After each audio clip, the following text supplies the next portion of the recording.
17 साला एक टीनेजर लड़की जो पाकिस्तानी ओरिजिन थी अपने घर से अचानक गायब हो जाती है।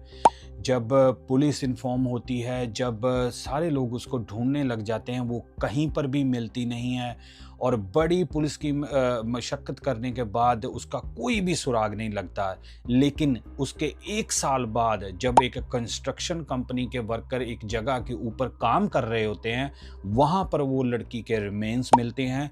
और जब वो रिमेन्स मिलते हैं तब एक होता है यूके में बड़ा तगड़ा धमाका, एक पूरी जो इन्वेस्टिगेशन शुरू हो जाती है कि ये लड़की कैसे गायब हुई, किसने इसको गायब किया और किसने इसको इस हालत में पहुंचाया। और जब मैं आपको बताऊंगा वो कौन था, आप भी सुन के चौंक जाएंगे।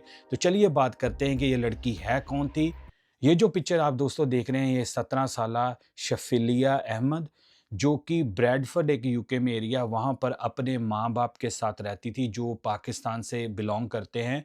इनके पिता जिनका नाम है इफ्तिकार अहमद, जिनकी उम्र है 52, और इनकी माता जिनका नाम है फरजाना, जो कि 49 ईयर ओल्ड हैं और अपने भाई दूसरे भाई-बहनों के साथ ही ये ब्रैडफर्ड के एक घर में रहती हैं। इससे पहले हम आगे बढ़ें, मैं पहले शफिलिया के बारे में थोड़ा-सा बता दूँ। शफिलिया एक नॉर्मल, एक टीन, एक फुल ऑफ लाइफ गर्ल थी। वो पढ़ाई में भी होशियार थी और वो बड़ा होके वकील बनना चाहती है यूके में। और और जो एक्टिविटीज़ हैं स्पोर्ट्स की, उसमें वो जाना चाहती है। एक बड़ी लाइवली एक लड़की थी, स्कूल में भी काफ़ी उसको जो टीचर्स थे प्रेज़ करते थे और घर में भी वो बहुत अच्छे तरीके से रहती थी, अपने माँ-बाप की बात मानती थी। तो बिल्कुल एक आप कह सकते हैं कि एंजेल, एक आप समझ सकते हैं फ़रिश्ता-नुमा वो एक बच्चा था। बच्चा ही था, वो टीनेजर थी। तो ये थी शफ़िलिया के बारे में थोड़ी-सी इन्फॉर्मेशन। तो ये घटना का आगाज़ होता है जब एक दिन शफ़िलिया स्कूल गई होती है, तो उसका टीचर उसके फ़ेस के ऊपर और उसके लिप के ऊपर कट देखता है और फ़ेस के ऊपर ब्रूज़ेज़ होते हैं। तो वो शफ़िलिया से पूछता है कि क्या हुआ है? पहले तो शफ़िलिया ऐसे बता देती है कि मेरा ऐसे मैं गिर गई थी या ऐसे। लेकिन जब टीचर के क्योंकि आपको पता है कि इन कंट्रियों में टीचर ट्रेन्ड होते हैं ऐसा अब्यूज़ पहचानने के लिए। तो जब टीचर ने शफ़िलिया से पूछा कि नहीं आप बताओ हुआ क्या है? तो उसने बताया कि जो मेरे माँ-बाप हैं उन्होंने मुझे मारा-पीटा है। और उसने जब पूछा कि उन्होंने क्यों मारा है? तो उसने बताया टीचर को कि वो मुझे कहते हैं कि तू ऐसे कपड़े मत पहन, लड़कों के साथ ज़्यादा बात ना कर।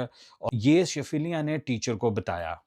तो इसके बाद जो टीचर था उसने जो सोशल सर्विसेज होते हैं, जो इस कंट्री में बच्चों को प्रोटेक्ट करते हैं या जिनके साथ अब्यूज़ होता है उनके साथ वो काम करते हैं, उनको बताया। तो उन्होंने शफ़िलिया के साथ आके बातचीत की। तो शफ़िलिया ने कहा कि मैं अपने माँ-बाप के घर में नहीं रहना चाहती, क्योंकि वो मुझे पाकिस्तान ले जाके मुझसे बड़ी उम्र के एक लड़के के साथ शादी करना चाहते हैं, जिससे मैं खुश नहीं हूँ शादी करके और मैं अभी शादी नहीं करना चाहती। तो वो इसकी वजह से मुझे मारते-पीटते हैं और मेरी माँ जो है, वो मुझे पकड़ती हैं और मेरे जो पापा हैं, वो मुझ पे तशद्दुद करते हैं, मुझे मारते हैं। तो जब सोशल सर्विसेज़ ने इनकी फैमिली के साथ कॉन्टैक्ट किया, उनके साथ बातचीत की, तो उन्होंने उनको कहा, जी नहीं, हमने तो सिर्फ़ इसको समझाने के लिए ऐसे हाथ उठा दिया, ठीक है, हम ऐसा नहीं करते।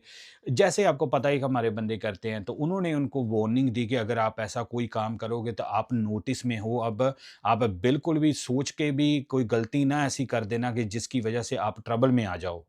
तो जब थोड़ी देर तक सब कुछ सही चल रहा था, शफ़िलिया स्कूल जाना शुरू कर दिया, फिर भी उसको वो रोकते-टोकते थे उसके माँ-बाप। यार आपको एक मैं बात बताऊँ, जब हमारे जो देसी माँ-बाप होते हैं, चाहे किसी भी कंट्री से आए हों विदेशों में, वो जब बच्चे उनके बड़े होते हैं, वो चाहते हैं कि जो जैसा बचपन या जैसा सिस्टम उन्होंने देखा होता है अपने घरों में, वैसा ही हो। ये ऐसा नहीं है भई। क्यों? क्योंकि ये बच्चे इधर के बोर्न ब्रॉट अप होते हैं, वो इधर के सिस्टम से चलते हैं। आप उनको ये नहीं कह सकते कि आप ये कपड़ा ना डालो या ये दोस्त से ना बोलो या ये लड़के से ना बात करो।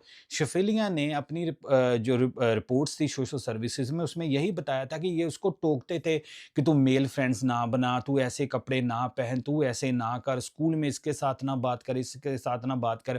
पूरा एक आपको पता ना टिपिकल जो माहौल था उसके घर का उन्होंने बना के रखा था और पूरा घर का वो काम भी करती थी, सारा कुछ वो करती थी।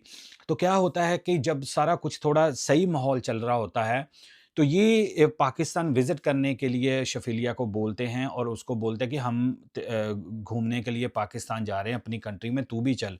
जब शफ़िलिया कहती है कि नहीं, आप मुझे पता है कि आप मेरी वहाँ पे शादी कर दोगे, मैं नहीं जाऊँगी, तो उन्होंने कहा कि नहीं, हम सिर्फ़ घूमने के लिए जा रहे हैं, हमें पता है तूने शादी नहीं करनी या कुछ ऐसा नहीं करना, तो हम नहीं तेरे को शादी करवाएँगे।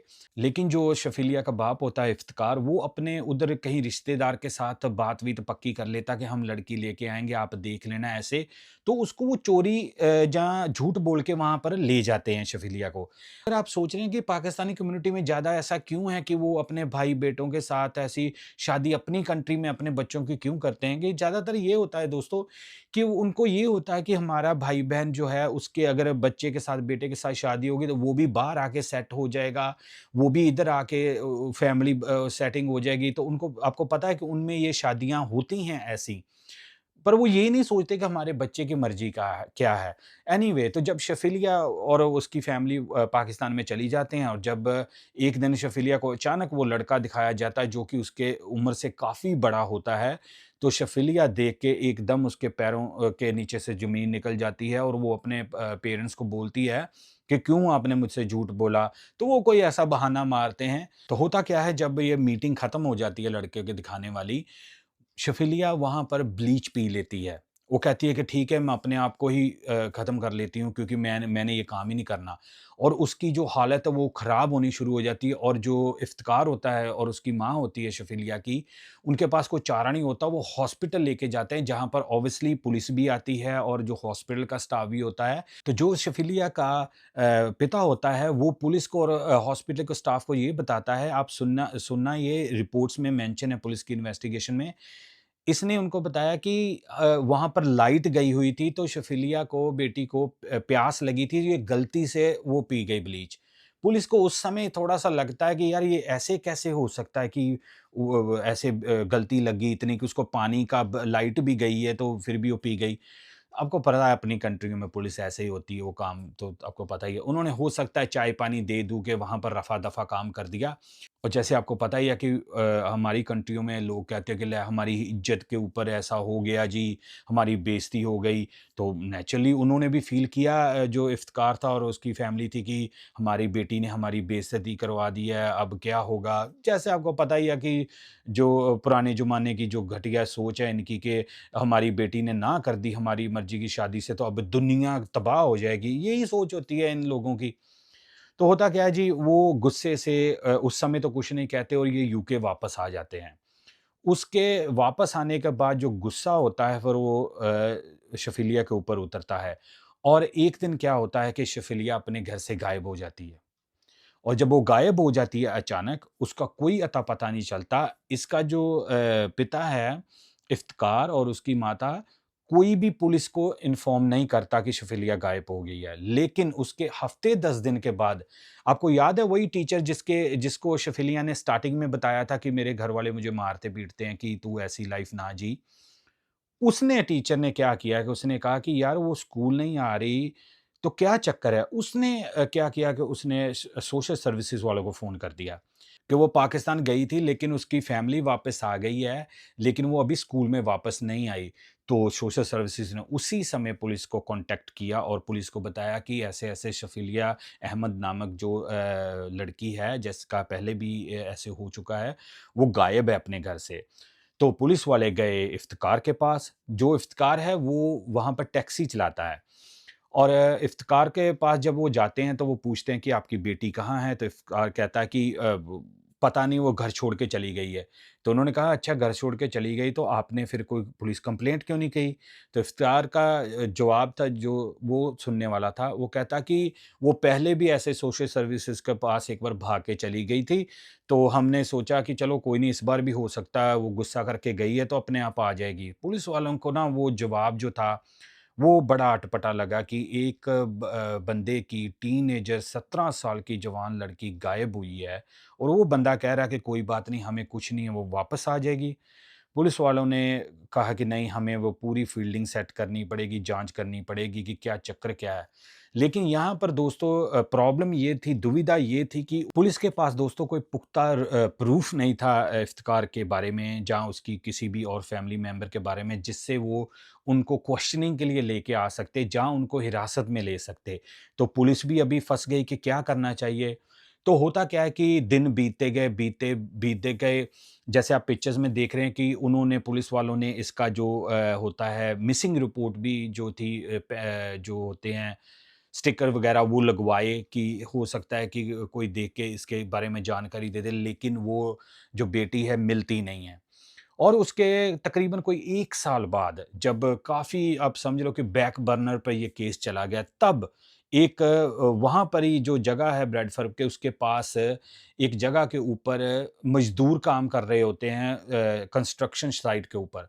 जब वहाँ पर मज़दूर खोद रहा होता है तो वहाँ पर किसी ह्यूमन रिमेन मिलते हैं और जो वो होते हैं वो ऑब्वियसली 1 साल हो गया है, वो क्या बचना था, कैसे उसकी आइडेंटिफ़ाई होना था। आइडेंटिफ़ाई भी बड़ी वो एक अजीब तरीके से वो हुआ कि जो पुलिस होती है उनको पता चलता है कि ऐसे-ऐसे एक तरह से जो इनिशियल रिपोर्ट है वो एक यंग लड़की लग रही है, तो पुलिस वालों का माथा ठनकता है क्योंकि यहाँ पर यूके में केस चाहे 10 साल 20 साल पुराना भी हो, अगर वो दोबारा छानबीन करनी शुरू कर दें तो वो फिर वो एक तरह से उसको नए तरीके से लेते हैं।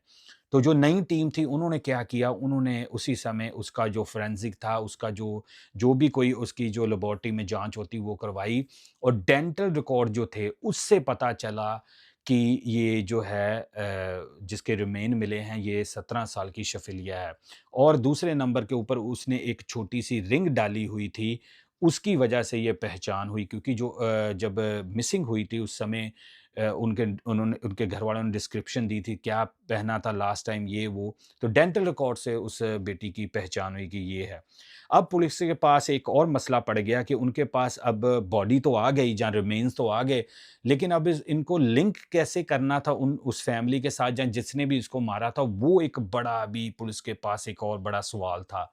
तो पुलिस जुट गई जाँच करने में।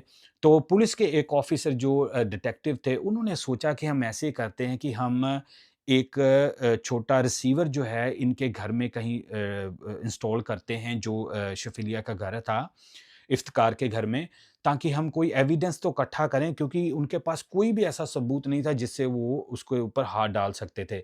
तब दोस्तों जैकपॉट हिट हुआ पुलिस वालों को जब उन्होंने रिकॉर्डिंग वो सुनी, उसमें जो रिकॉर्डिंग थी, उसने उनको पुलिस वालों को होप दिलाई कि अब हम कुछ केस को आगे बढ़ा सकते थे। इफ्तिकार वहाँ पर बात कर रहा था जो उन्होंने बग लगाया हुआ था, रिसीवर लगाया हुआ था, उसमें वो बता रहा था कि यूके में आप किसी बंदे को तब तक नहीं पकड़ सकते जब तक पुलिस के पास कोई प्रूफ ना हो। ये किसी के साथ बात कर रहा है। अभी वहाँ पर कैमरा तो नहीं था, पुलिस ये नहीं अभी तक पता लगा पाई कि वो बंदा कौन था, पर उनको ये लग रहा है कि ये कोई इसका फैमिली का ही बंदा था जिससे ये बिना झिझक वो बात कर रहा था और कह रहा था कि यूके पुलिस में आप 40 बंदे भी मार दो, यूके पुलिस तब तक आपको हाथ नहीं डाल सकती जब तक आपके उनके पास कोई प्रूफ ना हो। अगर वो उनके पास प्रूफ नहीं है, आप फ्री मैन हो। ये रिकॉर्डेड है और ये रिकॉर्डिंग में सुना गया कि इफ्तिकार किसी के सामने ऐसा बोल रहा है।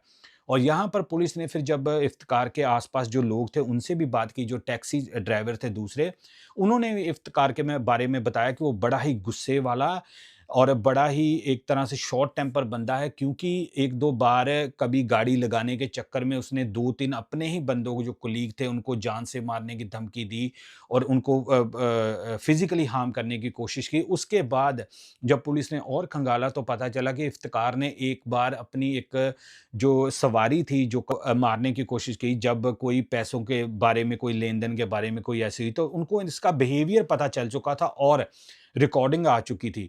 लेकिन अभी भी पुलिस को ये था कि हम रिकॉर्डिंग के बेस के ऊपर इफ्तिकार को हम जो सज़ा नहीं दिलवा सकते ज तो पुलिस जो थी उसी में जुटी रही लेकिन उनके पास कोई ऐसा प्रूफ़ या ऐसी कोई चीज़ नहीं थी जिसके सामने क्योंकि पुलिस को भी केस बिल्ड करना पड़ना था। अगर वो मान लो वो रिकॉर्डिंग जहाँ अपने विटनेस की लेके जाते, जज ने उसको 1 मिनट में छोड़ देना था। क्यों? क्योंकि रिकॉर्डिंग तो मानी नहीं जाएगी कोर्ट में, वो कहेंगे कि आपके पास और कोई एविडेंस ही नहीं है।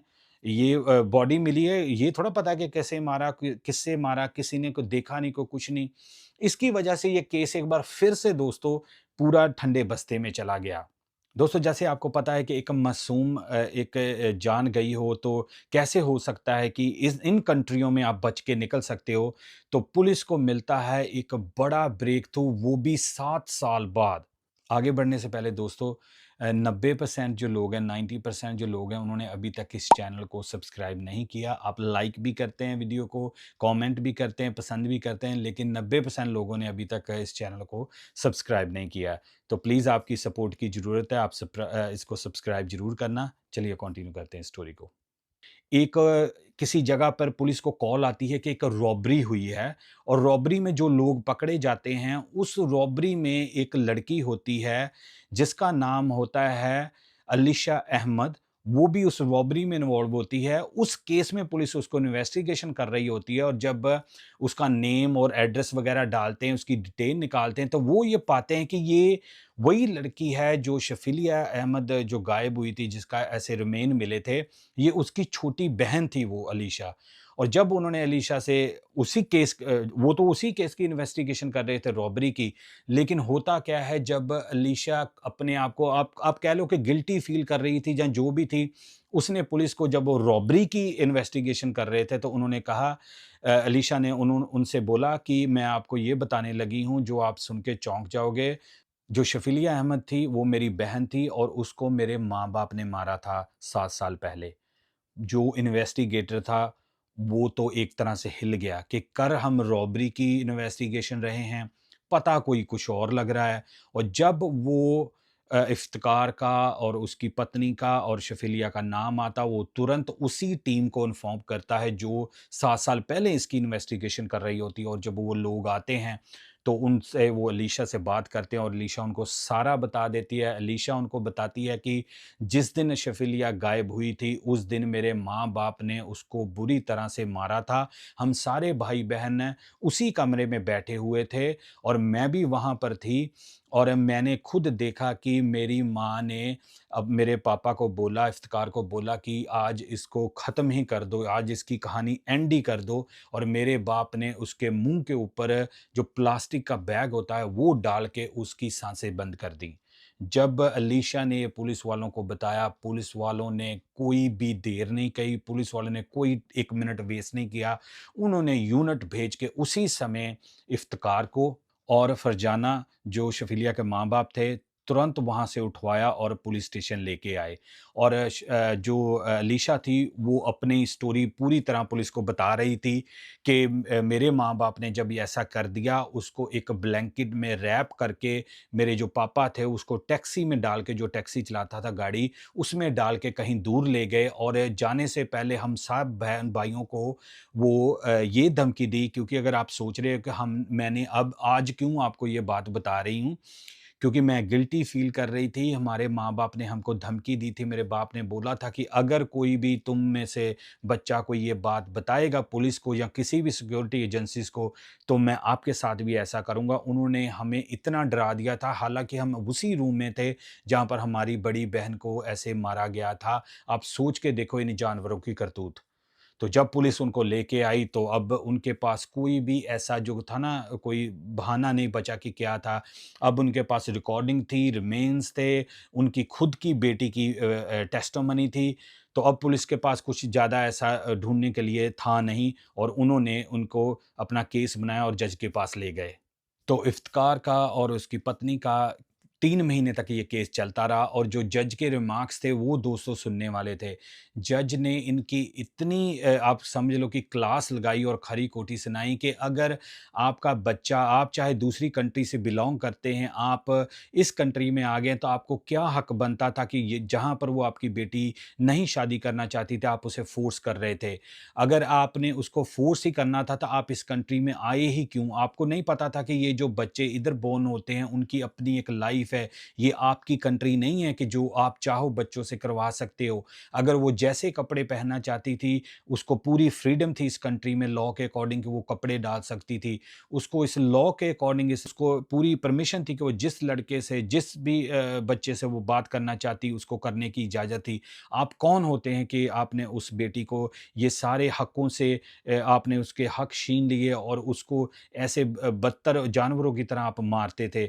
और दूसरे नंबर के ऊपर उन जज ने ये भी बोला कि माँ-बाप जो होते हैं वो तो एक प्रोटेक्शन होते हैं बच्चे की, वो भी टीनेजर जो लड़की अभी पूरी तरह से इस दुनिया को जिसने देखा भी नहीं था, आपने उसको प्रोटेक्ट करने की बजाय आपने सिर्फ़ अपनी जिद पूरी करने के लिए कि आप अपने भाई के बेटे के साथ उसकी शादी करके इधर वीज़ा दिलवा के ला के आने के लिए आपने ये सारा कुछ किया, तो आपको शर्म आनी चाहिए। तो जज ने नाज़िया को और इफ्तिकार को 25-25 साल की कैद सुनाई। आप सोचिए दोस्तों, पूरा परिवार जो था उजड़ गया सिर्फ़ एक चक्कर के करके कि हम चाहते थे कि तू हमारी मर्ज़ी से शादी कर, हमारी मर्ज़ी से तू कपड़े डाल, हमारी मर्ज़ी से इस लड़के के साथ ना बात करो और इससे बात कर। आप सोच के देखो, क्या दोस्तों मैं बताऊँ इन लोगों के बारे में? कि ऐसे शैतान लोग आज भी इन कंट्रियों में आके ये ऐसे काम करते हैं। अब जो दूसरे लोग हैं, जो नेबर्स हैं, जो जो गोरे लोग हैं, वो इनकी तरफ देख के हर कोई देसी बंदे को नहीं वो टारगेट करेंगे कि यार आप ऐसा करते हो कि अगर फ़ोर्स मैरिज आपकी नहीं होती तो आप अपने बच्चों को मारते हो। इन लोगों को समझ नहीं आती कि आप इन कंट्रियों में नहीं हो आप। फिर लोग मैसेज करके कहते हैं कि आप इन लोगों की पिक्चरें दिखाते हो, फ़ोटोज़ दिखाते हो, क्यों करते हो? आप अपनी ही कम्युनिटियों को बदनाम करते हो। यार इन लोगों का देखो काम, इन्होंने किया क्या है? एक 17 साल के फ़रिश्ता-नुमा बेटी को इन्होंने मौत के घाट उतार दिया क्योंकि वो लड़की उनकी मर्ज़ी से शादी नहीं कर रही थी, जहाँ उनकी मर्ज़ी कहने में नहीं थी। यार आप इन कंट्रियों में आए हो, शर्म करो, बच्चों की अपनी लाइफ़ है, अगर यार आप प्यार से उनसे बात करो, नहीं मान रहे तो क्या करोगे आप? उनको मार दोगे? ऐसे बच्चों को समझाओगे आप? तो ये मेरी स्टोरी लेके आने का मकसद था दोस्तों, अगर कोई ये स्टोरी सुन के आप ज़रूर शेयर करना, कोई बच्चा जो टीनेजर है या कोई यंग बच्चा है ये सुन रहा है, तो आप प्लीज़ ज़्यादा इसको ना डिले करें, फेस ना करें, आप हेल्प सीक करें। आप जो सोशल सर्विसेज़ हैं, जहाँ जिस कंट्री में भी आप हैं, वहाँ पर प्रोटेक्शन वाले हैं, जहाँ कोई पुलिस है, आप वहाँ पर जाके अपना मसला बताएँ क्योंकि अगर आप डिले करोगे तो कोई पता नहीं आपके साथ क्या हो जाए। आप बिल्कुल भी सफ़र ना करें, आप हेल्प सीक करें। आप अपने आप को वो ना समझें कि आप आपके साथ ये हो रहा है तो आप ठीक हो रहा है आपके साथ, नहीं। ये आपकी लाइफ़ है, आप जैसा चाहो आप जीना चाहो आप जी सकते हो। आपको कोई भी फ़ोर्स नहीं कर सकता। अब देखो दोस्तों, बेटी को मार दिया, आप दोनों ही जितनी-जितनी उम्र के हैं 25-25 साल इनकी सज़ा हो गई है। कब वापस आएँगे? दूसरे बच्चों की कौन लुक आफ्टर करेगा? और भी भाई-बहन हैं। पूरा परिवार इस बंदे ने, इफ्तिकार ने और उसकी माँ ने, नाज़िया ने तबाह कर दिया, सिर्फ़ अपनी ज़िद के मारे में। क्या फ़ायदा हुआ? सारा कुछ उजड़ गया अब। एक ही मिनट में, एक ही पल में सब कुछ उजड़ उजड़ गया। कैसी लगी दोस्तों आपको स्टोरी? कमेंट्स में ज़रूर बताना। मैं मिलूँगा एक और नई क्राइम स्टोरी में, तब तक के लिए एज़ यूजुअल दोस्तों, जय हिंद।